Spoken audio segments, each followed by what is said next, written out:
Hey Moo Crew! I am so sorry this video is late. I had tickets for a few shows at Edinburgh Fringe on Saturday afternoon and ended up staying to see more because it was so good. I originally planned to film a what I eat in a day video, but I am not kidding when I say that every single food venue was either fully booked for the whole of August or had queues out the door for at least an hour. So I bought a packed lunch and ate it near the market, and not even a fun packed lunch, a literal sad Tupperware tuna avocado salad. Luckily, we're going to start with someone who is much more organised than me and booked almost every food spot in Edinburgh you can imagine. Today we're eating our way through Edinburgh's most viral food spots for a full day. First up, we're heading to Pablo Escobar, who put basically a full English breakfast inside a bourbon. These are literally medicine to cure any hangover, and they only cost £6.50. Next, a Sunday roast from Ardfern, which deserves a standing ovation.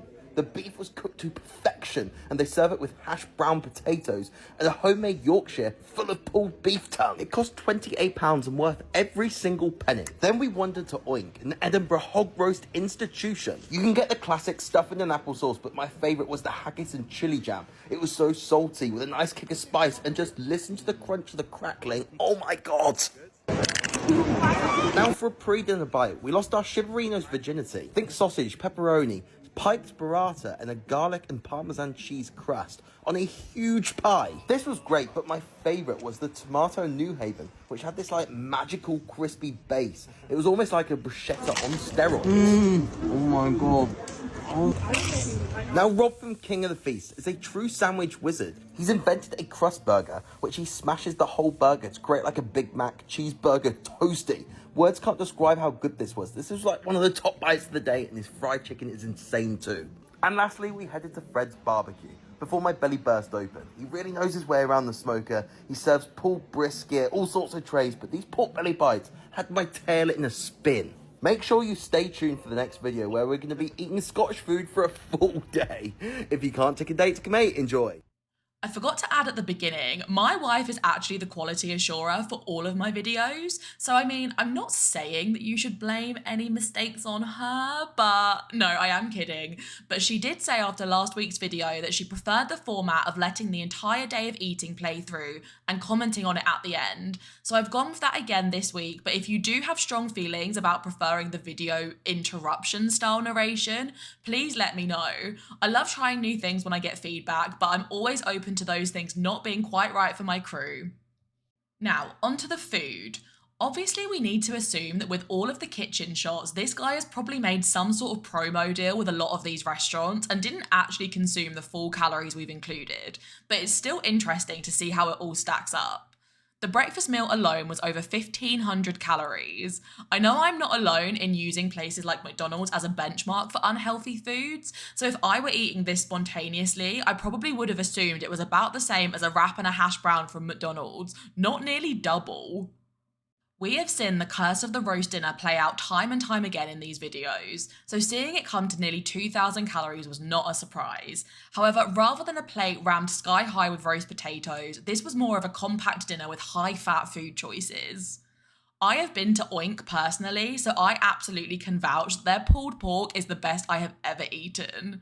I know that this is hypocritical, but I was a vegetarian for 6 years and I have just never been able to stray from like the core body of meats. I'll eat chicken breast, pork, beef, but the thought of crackling or haggis does make me feel a little queasy. And I know that it doesn't reflect the taste. I did try haggis on my first ever trip to Scotland and it literally tastes like sausage. It's just the thought of it, I can't get past it. But at just over 800 calories, I would absolutely eat a pulled pork roll from Oink again, and I recommend it to anyone I know that's going to Edinburgh. Looking at the shop's website, I think these pizzas are usually bought by the slice like they would be in New York, which is why the calories are so insane. I'm sure if they were selling them in a way that they had to list these numbers, they would soon find a way to use less olive oil. The cheese toasty did look really good, but I personally would prefer it to either be a toasty or a burger with fresh buns. It's really funny how trending food comes full cycle because when I was a kid and my family had no money, a cheeseburger puff, which was literally a burger patty, probably from a tin, with melted cheese in this like pastry case, was about 90p, and I have such vivid memories of being made fun of for thinking it was a normal treat food to have when you were out shopping and told it was povo food. Imagine a decade or two later when said povo food is actually just a way of being the highest profit moneymaker for the latest entrepreneur. Finally, he had an absolute feast of Asian food. I honestly think this was a sponsored meal and he didn't eat any of it because there is no way he had any room at this point, but it mostly seemed to centre around barbecue-style pulled pork and beef.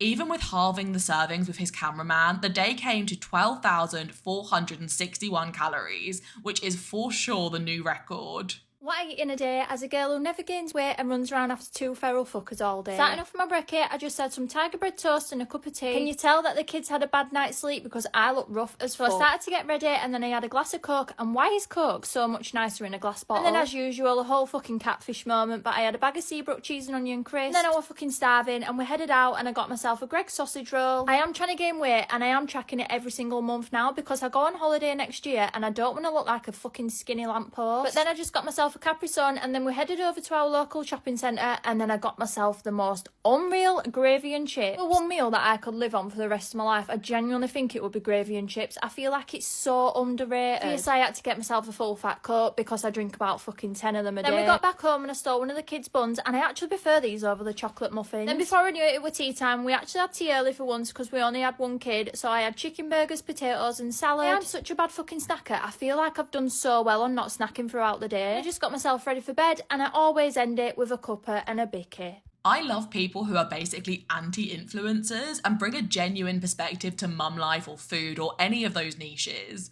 I am also incredibly jealous of anyone whose only issue with food is needing to eat more of it. I don't know anyone that doesn't have either a mental or a physical battle with food in some way, and I'm not saying that any of them are worse than others. I'm just saying that if I could pick between having the metabolism of a slug or a racehorse, I'm gonna go with racehorse. So we're usually looking for things like a high protein breakfast to keep you full longer, but her aim here is actually the opposite. So toast tea and a full fat Coke seem like a decent start to me for 400 calories.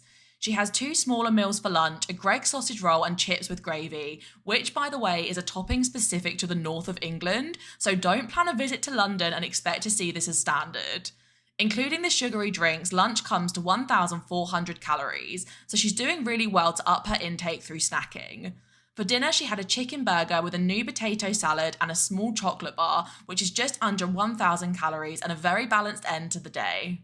Did anyone order a Chinese? Well, later we're ordering a Chinese. But for now, I've woken up bright and early, ready for aqua aerobics. The bump is bumping now. Oh, he's so cute. Belly needs feeding. And all you pregnant ladies will know the cereal hits different. I got knockoff Crave today, and I've headed down for my swim. My back's so much better, but my hip and pelvis are, so bad. I'm trying to go swimming as often as possible because it really seems to be relieving the pain. And as much as you want to lie in bed all day, I would be so crunchy after doing that. I've got a meal deal for lunch, smoothie eggs and a bacon and egg sandwich. I had a little egg craving, but there's one craving that I haven't stopped the whole time, and that's jelly. It's not a want, it's a need, so I have to make sure there's jelly in my fridge ready to go at all times. We've come over Corey's mum's house tonight, and you guessed it, we're having a Chinese. Oh my word, look at the size on that chicken ball. It was 10 out of 10, but after that heavy meal, fancied a little walk. I don't live by the seaside, so it's nice to take it to a beach when she's down. Baby Belle lives there.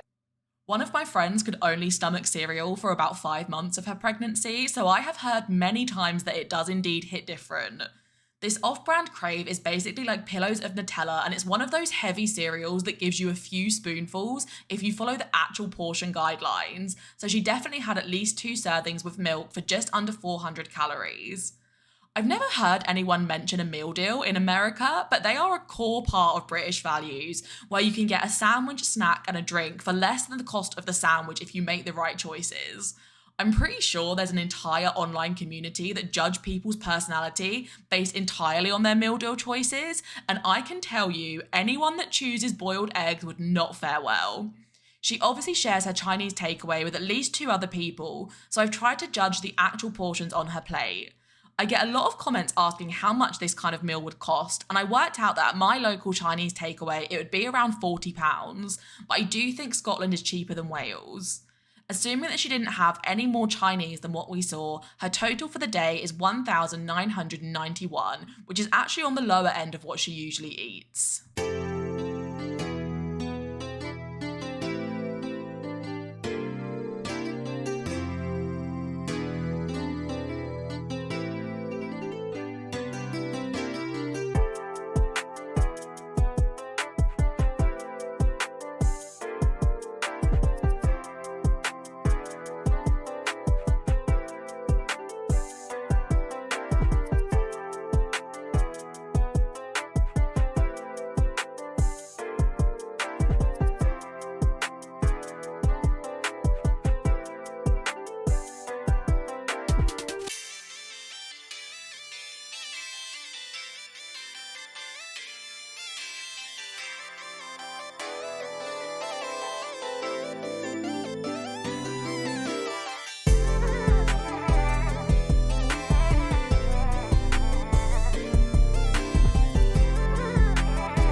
Technically, the concept of some foods being for breakfast is irrelevant because, I mean, who cares? But how are people out here eating dinner food for breakfast? I was going to excuse it if she was at work and ate all of her lunch food to avoid doing anything productive because, I mean, same, and I respect it. But she is at home at 10 a.m. eating mac and cheese and chicken dippers, which means she's on more than 1,000 calories before she even gets to lunch. The rest of this food from Caesar salad is all condensed between 12 and 4:30 p.m, so it's a really short space of time between meals and most of it is processed or fast food. Unsurprisingly, she gets hungry again just before bed and has a final bagel and hash brown, ending the day on over 4,000 calories. For most people, eating consistently like this without exercising would absolutely lead to weight gain. But as we saw with the mum trying to gain weight, there are exceptions. And my worry with platforms like TikTok is that people find an exception and use them as the rule to apply to their own situation, when in reality there are no similarities. You just simply cannot tell through a filtered screen.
Might be the fewest meals we have ever seen Scottish Abby eat.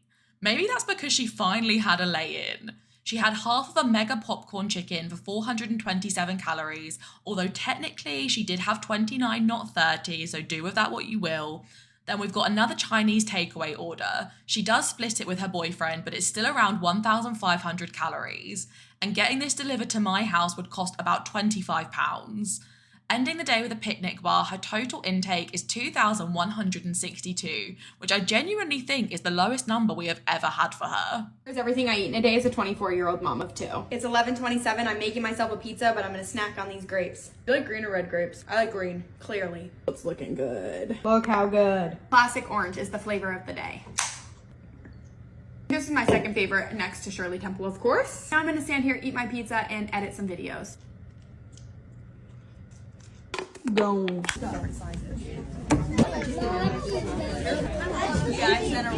Jalapeno chomps bar. Are you hungry? Yeah. I made a roast for dinner earlier in the crock pot, and then we had mashed potatoes and green beans with gravy. Don't listen to her just scream the entire time. Tonight she wins. No way! Tomorrow you can win. Now give me that mini. Not mine. Can you please bring her another spoon? Parker didn't nap today. This is how we're eating dinner tonight. She's crying if she's not on top of me. Ask your dad. Parker's on my lap. Now recovered from that dinner time chaos because my children are asleep. They just would not stop fighting. But I finished dinner and that's all I'm going to eat today. So bye. This creator is becoming one of my favourites. Her relationship with her kids is so sweet, and it's really nice to see someone that shows the highs and the lows of parenting, and especially how hard it can be to find time to prioritise your own self-care, which definitely does include healthy eating. She doesn't have breakfast, which does make it a lot easier to keep your total calories down if you don't find yourself low on energy in the morning. Then she cracks out this amazing looking pizza out of her own personal pizza oven, another thing I am completely jealous of, and making things like this at home gives you such a good control of hidden calories from things like olive oil. So with a few snacks, she's on 819 calories as she approaches dinner. Her dinner is my kind of meal. I just don't think you can ever go wrong with the meat, potato, veg formula, whether it's a recipe or just a plate of food. I do show my wife her videos a lot because I'm the kind of person that would give my dog my first and last bite of my favourite meal just to see him smile, but she won't even let me have a nibble of an ordinary sandwich. So I just don't think she's prepared for the day that a mini me comes chomping her way to all of her favourite foods. What I eat in a day as a 37-year-old who follows no diet, no restrictions, is not actively trying to lose weight, and does not demonise any types of food. Starting with breakfast, and I had scrambled eggs on toast. It was 2 slices of toast with a bit of clover, and the eggs were, they were the golden yolk ones from Aldi, absolutely delicious. Bit of salt, bit of pepper, and then a coffee. And then it was radio day, so I just picked up an iced, I think it was caramel latte, from the garage, absolutely delicious. Then when I got home, I wasn't really hungry, but I knew I wanted to eat something, so I just did myself like a little yoghurt fruit bowl. So I had some of my favourite yoghurt, the Issy Skier, I think it's called, chopped up pink lady, a handful of grapes, and then some of my cereal high fibre golden crunch clusters, I think it's called. Yeah, I think that's what it's called. And I had that with my first big bottle of sugar-free Vimto for the day. And then it was over to dinner and we had a barbecue. So I had a beer? I didn't. I had a burger with some cheese, coleslaw and baked beans. I had some Caesar salad, some egg mayonnaise, a handful of chips and some halloumi. I did also have another big bottle of sugar-free Vimto. And then for my supper, I went for a decaf tea and a pack of the mini Maryland cookies. And yeah, that was my day of eating very delicious, yummy food. Done. I find this woman's approach to food a little confusing because she's basically doing intuitive eating, right? Eating without restriction and listening to her body. So she has breakfast for around 500 calories and that's all fine. But then it comes to lunch and she specifically says, I'm not really hungry, but I knew I wanted to eat something. And what do you mean you knew you wanted to eat something? Because either your body is hungry and you're responding to it, or your brain is telling you you want food for a different reason, and you should probably explore what you're actually craving. Anyway, she forces down this 600 calorie lunch before getting to indoor barbecue style dinner. Now, on the surface, this dinner has lots of healthy choices. She's got salad, potatoes, coleslaw, but every item on that plate is smothered in full-fat mayo, which bumps the calories up hugely. The dinner and late night snacks are more than 1,200 calories, ending the day at 2,430. What I eat in a day as a fat girl. Good morning. I am starting the day with Five Guys. What do you start your morning with?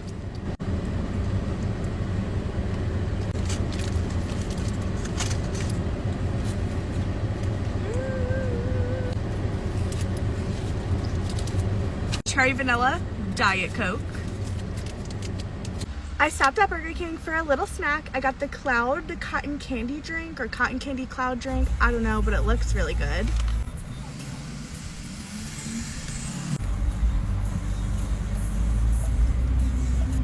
Donut Daddy got me donuts, and by Donut Daddy, I mean my girlfriend.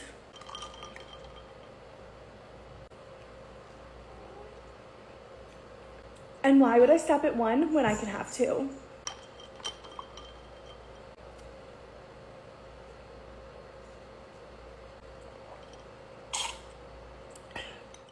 This girl always puts clips of her eating a donut at the start of every video, but I'm pretty sure that's not actually what she eats when she wakes up. Having said that, Five Guys for breakfast is also criminal and high calorie at more than 1,200 for a burger and fries. I am just one giant green-eyed monster in this video, but another thing I am jealous of is all the limited edition drinks you guys get in America. We literally have Coke, Sprite, or Fanta at every fast food place, and that is pretty much it. Is it really too much to ask for something with a name and colour so ambiguous I have no idea what I'm about to consume? By the end of the day, she's had 3 donuts, and this is the first time that we've ever seen her drink the rest of the milk with a straw, so I think we've probably been underestimating those calories. But this day ends on 3,341. I'm gonna be honest, I found it a bit more tricky talking about videos this way, because by the time I'm reading the list of food, I can't actually remember what the breakfast looked like, but I also do get that talking about each meal could be overkill, so please do let me know what you guys prefer. I'll be back on Wednesday with another top 10 video. I'm not sure who I'm going to pick yet, so if you have any last minute requests, let me know. And don't forget to subscribe so you don't miss it.